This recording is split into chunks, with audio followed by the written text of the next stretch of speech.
Recording is rolling. So welcome to Friday, January 14th. I've got a demo lined up for you guys. Then we're gonna knock out some more of those textbook questions. We probably won't have time to get to these, so I'd save some of those for a future date. And I want to remind you guys, I know we're going into a 3-day weekend, Martin Luther King Jr. weekend. So when you guys come back on Tuesday, I want to go over AP Classroom Unit 6. It's a bunch of simple harmonic motion questions. I think you guys will be able to navigate those. So you guys will have those done by Tuesday. So when you walk on Tuesday. Okay. So Ripple tank demo. Okay, I got this tank. Do this very carefully. I think I left the water in last class. Maybe some things with the got 2 different cameras lined up here. This is still gonna bunch that. Keep it right. Get lights off. Yeah, it's all here. Okay, so what do we got? I got this. Save this one for last. I got this tray full of water. You guys see some water right here? Okay. And right here is, you guys see this plastic nozzle? Okay. Now I can put this on. Also plug it in. Got some outlets. Switch some things. Here we go. Okay, here, that's this nozzle right here, buzzing up and down, vibrating, okay, with some frequency. Okay, now what I do is, one at a time, I'm going to first start with this arm. So this arm here, this is going to plug in right here. This is going to reach over and just touch the top of the water. Oh, okay, so this is, I see where this is going. This is going to set up some ripples, like some waves. Okay. What is this going to look like? Ooh, hey, look, it's a standing wave, isn't it? Okay. I've got a knob, I can change the frequency. Ooh, look at that. Can you guys hear that? Yeah. Yeah. So it starts at a low tone, like brr, and then brr. So got low frequency there, high frequency here, and you definitely see a change in the standing waves. Now, as I'm changing the frequency, what is happening to the wave speed? The speed of the waves going through the water, does that change? It does not. The speed of water, the speed is constant. The speed is just whatever it is. However fast the energy can propagate through that medium, in this case water, is just whatever it is. So changing the frequency causes the what to change? Wavelength. And for higher frequencies, you get shorter wavelengths. You guys see that? Low frequency, large wavelength. High frequency, low. Okay. Because that's an inverse relationship. Because speed equals wavelength times frequency. And the speed is constant. Okay. Let's pop some stuff in here. Okay. Got different things to put in here. How about the sky? Right there. Ooh, see a little bit of reflection going on. Actually, you see some reflection. What if I turn this on this way? Okay, so that's kind of cool. How about this guy right here?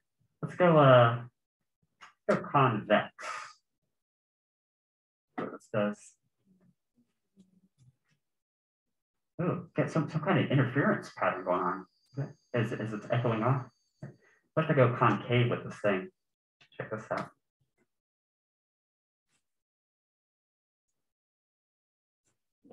Bump this a little bit.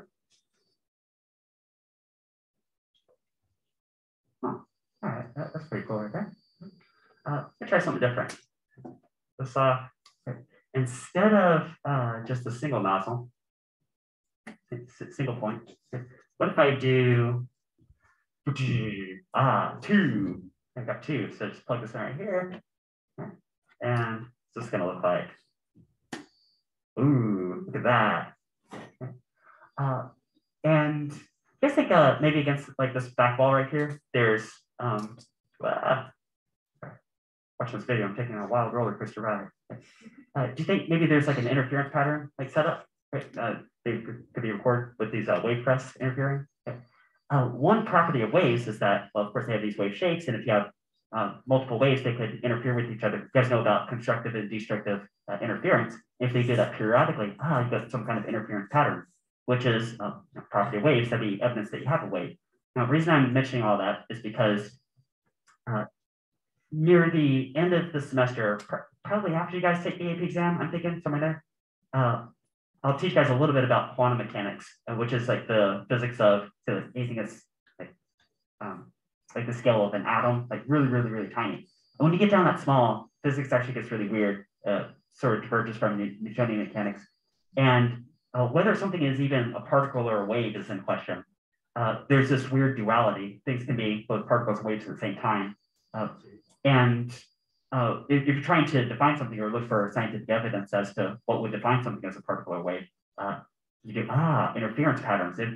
So, for example, you fire a couple of electrons through some tiny slits. You guys will see this famous called double slit experiment. If there's an interference pattern created, that would be evidence that you're looking at some kind of wave type property. Like maybe something has a property of waves.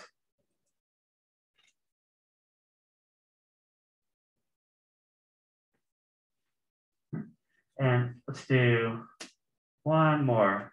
I'm gonna do that straight edge that was plugged in here. I open this thing. It's a straight edge time. Right there. What do you guys think that's gonna look like? Straight waves. Ooh, too low frequency. It looks like it's bouncing off the sides, getting some weird wonky looking interference pattern. Put some stuff in here.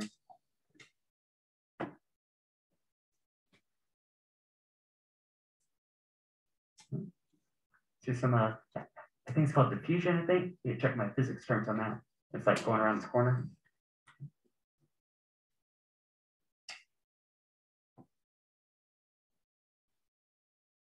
Ooh, okay.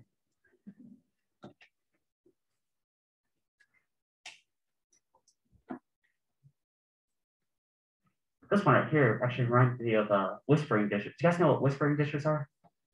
I'll tell you guys about these next week, but some of you guys may have seen these, those like huge like satellite dishes, and if you get out this like across the room, and if you are at the focal point of one,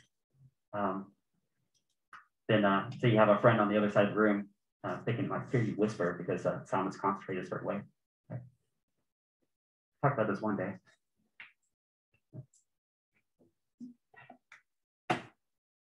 So fun times with the Ripple tank. Get the setup for next class. Pop this out of here. All right. Switch my outlets.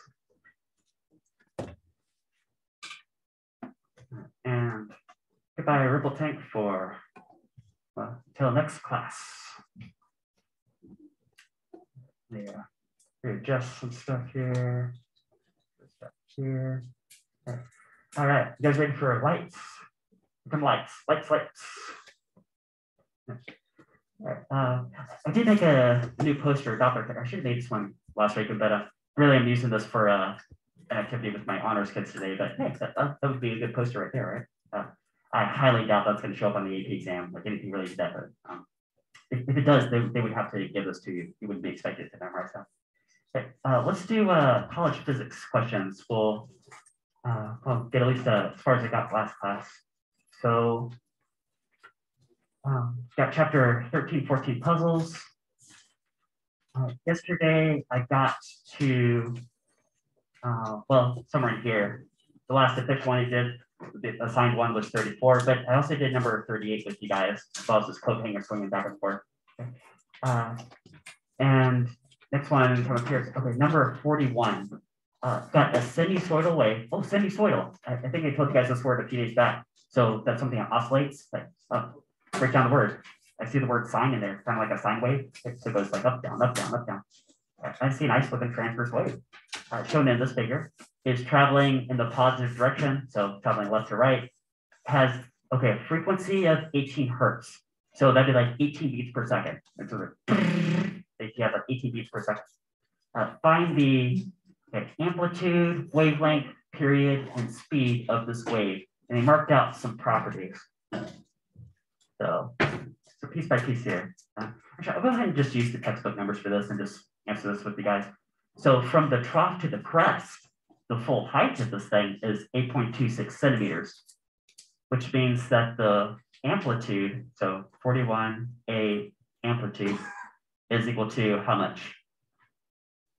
Is it 8.26? 4.13. Yeah, there you go, 4.13 centimeters. Okay. So just from the citronodal line up to the crest, be half of the total wavelength. Part B, what is the wavelength? Notice they give you a crest to trough measurement, right? Crest to trough, guess that? Okay. Okay, well, that's not one full cycle. You need to go back to the crest again to get one full cycle, right? That crest to trough distance is listed as 5.2 centimeters. So what is the full wavelength equal to? 10.4, yeah, centimeters, right? Like that. Okay, yeah, let's, I got a demo for you guys, but let's finish this first. Right? So period, time period. What is the time period?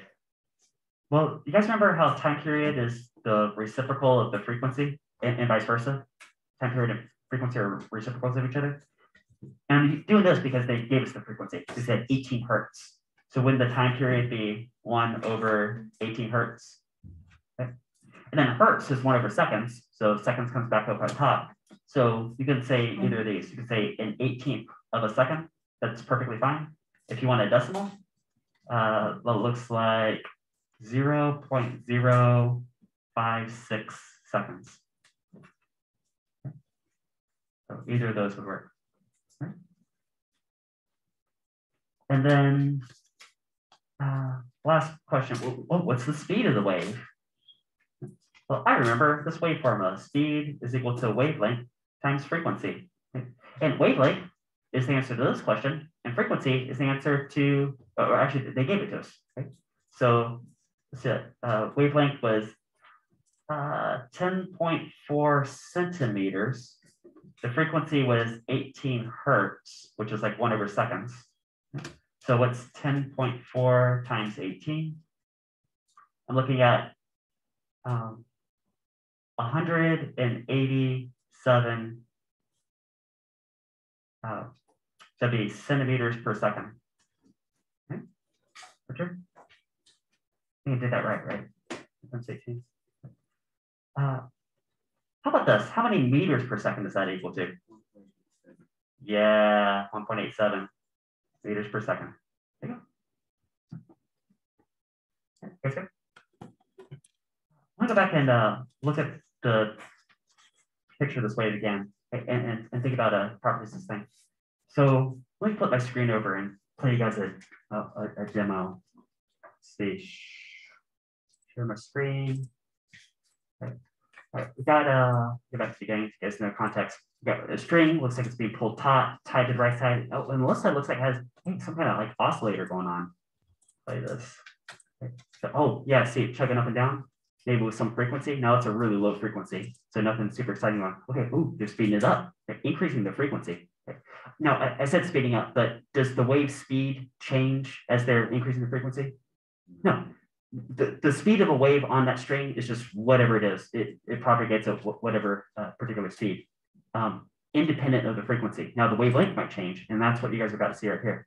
So his things bounce up and down, and at some point, right about there, it'll set up a standing wave. Okay, so 11 hertz is what that corresponds to. Now guys, how many wavelengths is that? Half. Yes, that is half of a wavelength. Okay. Let's go into the future here. So then they speed up. Okay, now it looks all muddled. I don't see any standing wave at all. Maybe that's like 25 hertz, 28 hertz. And then, oh, what's that right there? Oh, sorry, I said some stupid numbers, but maybe it's like 15, 18 hertz. Okay. 22 hertz. Hey, that's double the original 11, isn't it? Okay. How many wavelengths is that? 1. That is 1 complete wavelength. See, like crest, trough. Okay. That's vibrating up and down. Okay, so whenever you see 2 loops, that corresponds to 1 wavelength, doesn't it? Okay. So speed this up, or increase the frequency, I should say. So 33 hertz. Okay, that's 1.5 wavelengths. 44 hertz, that's 2 wavelengths. Okay, so if you see four loops, you know, that corresponds to 2 wavelengths, something like that. Right, and then, okay, then it just goes up from there. Okay. Stop sharing the screen, flip back over. Next one I assigned you guys was number 66. Take a look at this, 66. I got a 500-gram block sitting at rest and slides down a frictionless track 2 meters above the horizontal. Okay. Now, I know I only read the first sentence there, but already the gears in my mind are turning. Thinking, okay, what are some considerations or conversions I have to make? What kind of question is this even going to be? They said 500 grams. You guys know what 500 grams is. That's your second biggest lob weight. I immediately want to convert that to kilograms, right? So how many kilograms is this? 0.5, yeah, half a kilogram, 0.5. Also, the fact that they gave you a height difference should be a red flag in your mind that this is going to be a what kind of problem? Like what framework? Energy conservation, yeah, conservation of energy. Right? If you just know a height change, notice they didn't say anything about the length. I mean, it's frictionless, so that's nice for that. They told you a height change, and yeah, definitely something to do with conservation of energy. We haven't even gotten to the question yet, and already you guys are picking this out, which is great. As shown in this figure, at the bottom of the track, where track is horizontal, the block strikes and sticks to a light spring with this particular spring constant. Oh, you know, I do remember also that conservation of energy springs fit really well in that framework too, right? Something to do with like 1/2 kx squared energy stored in the spring. Okay. Find the maximum distance that the spring is compressed, maximum distance, right?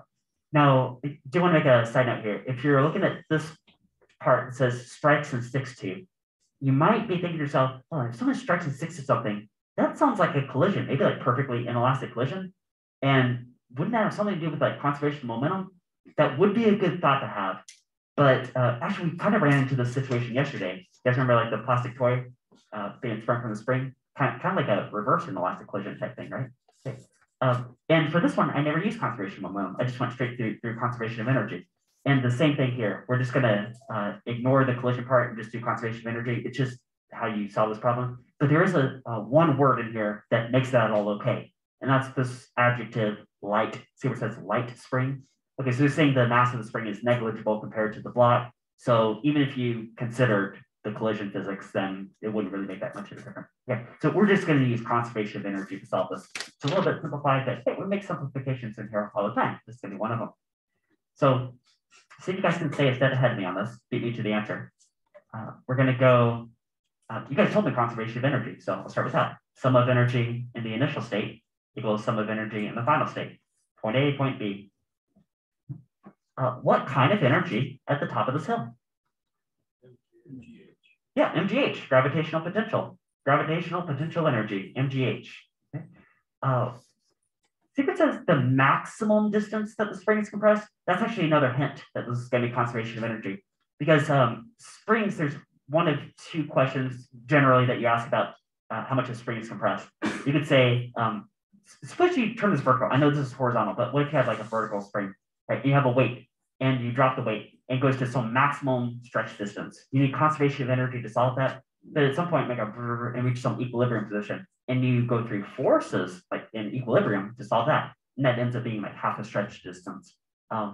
Did I do that with you guys back in fall semester? So you guys for a vertical spring that the maximum distance that goes and then oscillates and then some equilibrium position, that's a 2-to-1 ratio. Might recap that one of these days, but okay, yeah, it's all 1/2 kx squared, isn't it? 1/2 kx squared, and we're solving for this x, this compression distance. Okay. All right. Notice there's nothing to do with kinetic energy here. Now there was kinetic in the middle, right, as it was in motion, but at point A, it's all gravitational potential. It's all top, and at the point of maximum compression, right? Well, there's no motion at that particular instant. Okay, so it's just this term turns into this term. Okay? I'm going to solve this in terms of variables because that's a good practice for AP, right? So cross multiply up to 2, divided on the k. So x squared is 2mgh over spring constant. Then square root both sides. So the maximum compression distance is equal to the square root. Okay. Okay. And then, well, let's just plug stuff in. Right? We took care of the algebra already because we solved in terms of variables. So square root, pick your favorite G. Maybe I'll go 10 meters per second squared today. Okay. Height change was 2 meters.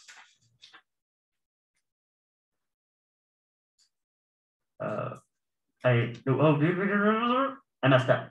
Guys, where did I mess up? I did forget the yeah. Oops. Okay, let me scratch that. Sure.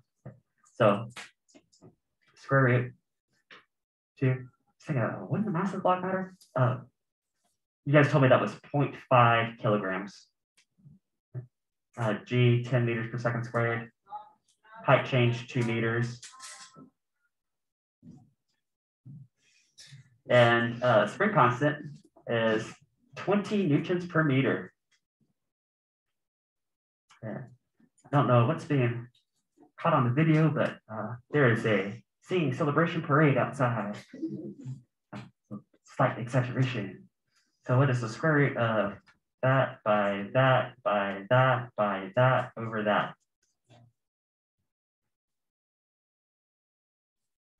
You should be getting something about that number. Okay. And what if I used 9.8 meters per second squared instead of 10 meters per second squared? I'd be getting like 99 centimeters. So you should be getting about a meter of compression. Let's get that. Okay.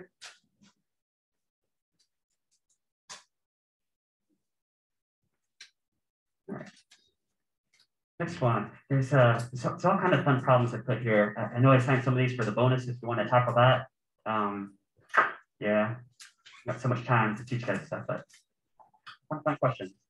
Okay, so this next question is the next chapter, chapter 14. I think these are all sound related questions. So number 9, a hammer strikes one end of a thick steel rail of this length.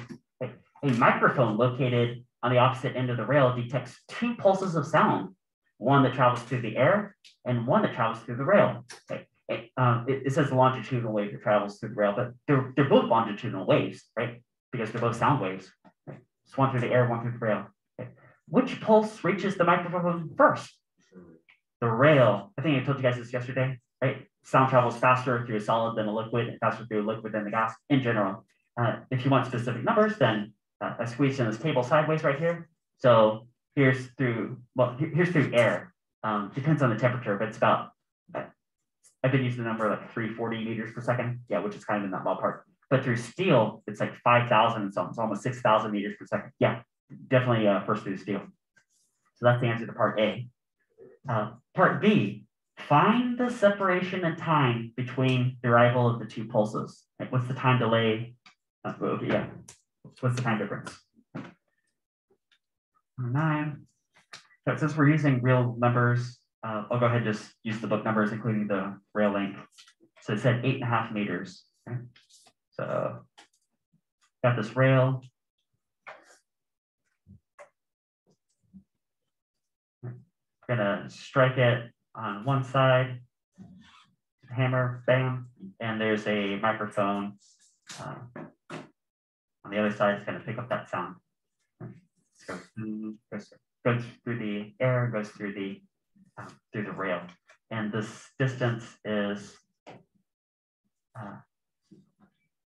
8.5 meters. Okay, so but what's the time delay?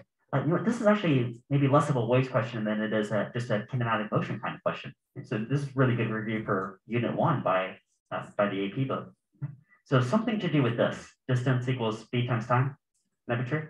Okay. Now, we got 2 different pulses, 2 different speeds, 2 different times, but don't they travel the same distance? Distance is the same, x, isn't it? Okay. And the question is, what's the time difference between those pulses? So maybe I have to rearrange this and put it in this context. Like, how much time did it take that signal to reach, right? Okay.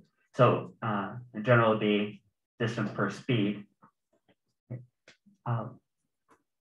like always, see if you guys can beat me to the answer, because I think you guys can figure this out. It's been a while back. But I need two different setups. I need one for the steel and one for the air. Okay. So time through the steel is, it's going to be 8.5 meters divided by, on this table it says 5950 meters per second. 5950 meters per second. See what that comes out to. 0.5 on 5950. Looking at tiny time, 0.0014, say 3 seconds. Okay. Tiny time interval. Okay. How about the time through the air? Well, it's the same distance, 8.50 meters as the travel, but at what speed? Okay, now here's where I have to apply a little critical thinking step. Okay. They did tell you, wait, did they tell you I think I saw this last class. Did they say a temperature? Did they say air temperature? Oh, I was thinking they did. Okay, I have a false memory from like 2 hours ago. Anyway, so they did give us different temperatures. So at 0 degrees Celsius, it's this fast. At 100 degrees Celsius, okay. Room temperature is kind of close to 20 degrees Celsius. Let's use that. Let's say it's 20 degrees Celsius. So we're going to have to interpolate between these two speeds. Interpolate, right? So if it's 20 degrees Celsius, isn't that like 20% of the way between this number and this number? Right? Okay. So let's find out what's 20% of the way between those two boundaries. So the difference, 386 minus 331. You guys know 100 degrees Celsius is like boiling, right? So that'd be a really bad day. So the difference is 55 degrees between freezing and boiling. But I'm going to split that into, let's say divide by 5, because I want 1/5 of the way. So that's 11 degrees. So room temperature is like, not 11 meters per second. So at room temperature, the speed of sound is probably about 11 meters per second more than the cold temperature. Okay. What's 331 plus 11? That's 342. You guys see that? 331 plus 11 is 342. So if you like interpolate. Now you'd be assuming a straight line interpolation between these two numbers, which might not be exactly true, but it's a good approximation. So we're going to use 342 meters per second. 342 meters per second. A common textbook value is like 343, so that looks pretty good. I've been using 340 in my notes last couple of days. So what is 8.5 on 342? I'm looking at 0.02485 seconds. Okay. So yeah, time, the signal from the steel reaches first, and then this one. So the time delay, the difference in time, delta t, would be this guy minus this guy. So 0.02485 seconds minus 0.00143 seconds.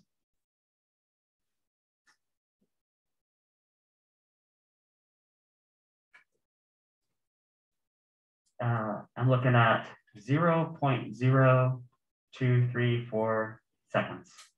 Okay. Now, if that's such a tiny time interval, I mean, we're talking about sound traveling on a rail that's about the width of this room. So maybe I should put the answer in milliseconds. How many milliseconds is that? 23. Yeah, I see 23 milliseconds. Guys good?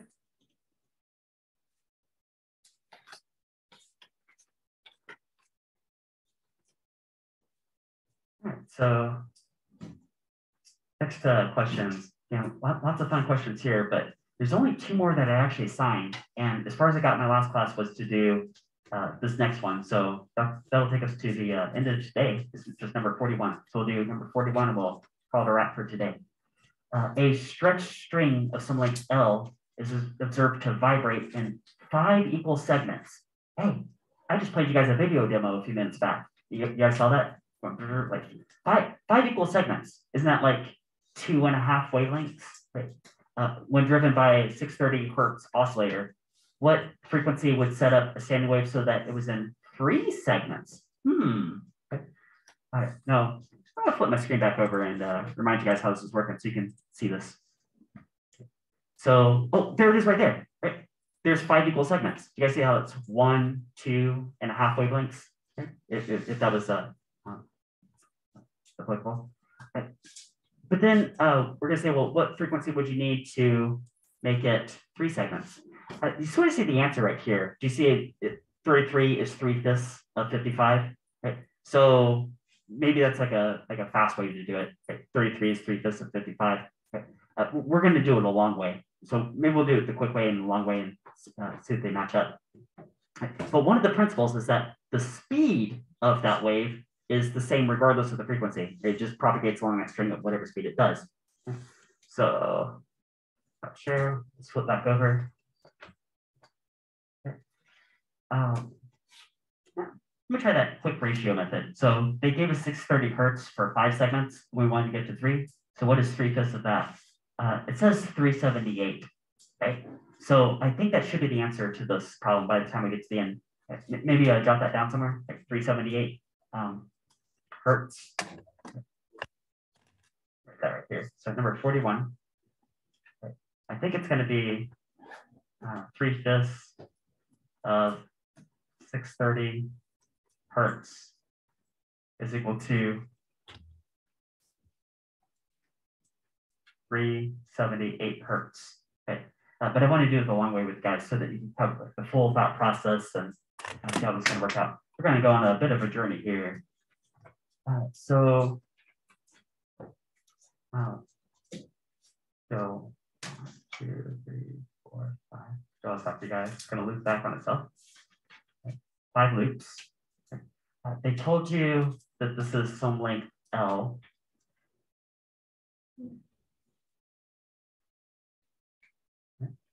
And you guys do see that that's 2.5 wavelengths.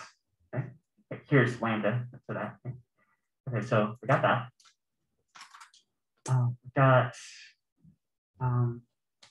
Okay. You know what frequency is associated with that? And here's a trick. They never actually told us what this L is. So if you like, you could make up an L. You could say, I want to do 10 meters, for example, for length of string. Okay. They never told us. So I'm going to go ahead and solve this in terms of variables just to make it extra hard.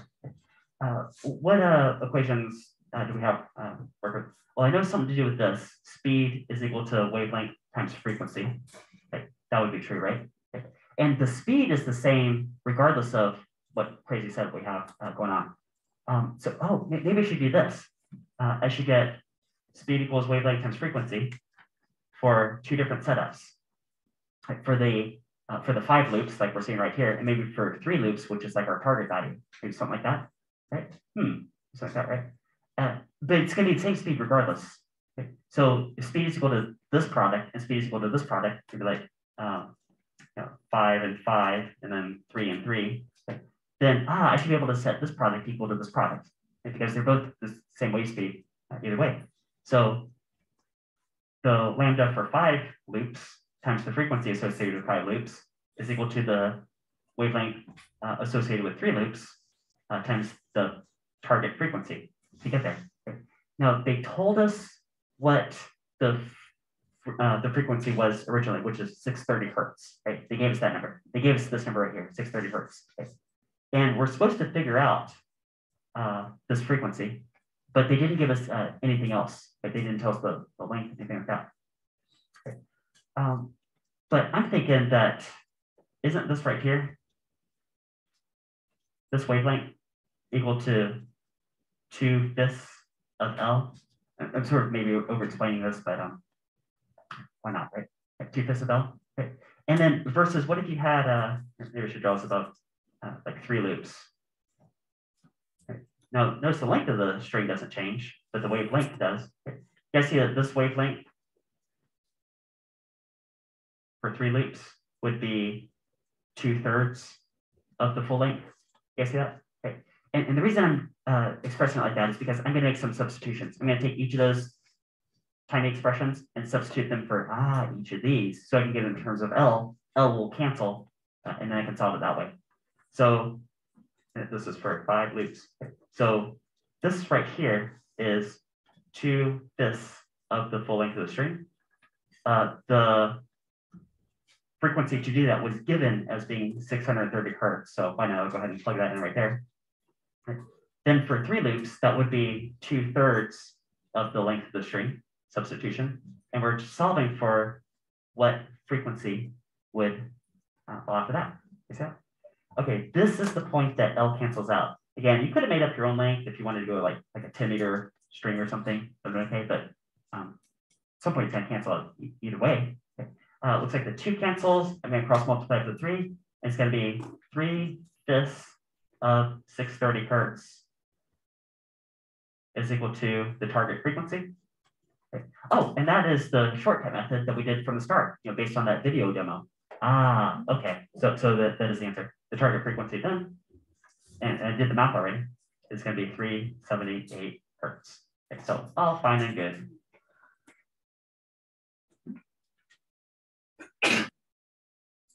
Guess that.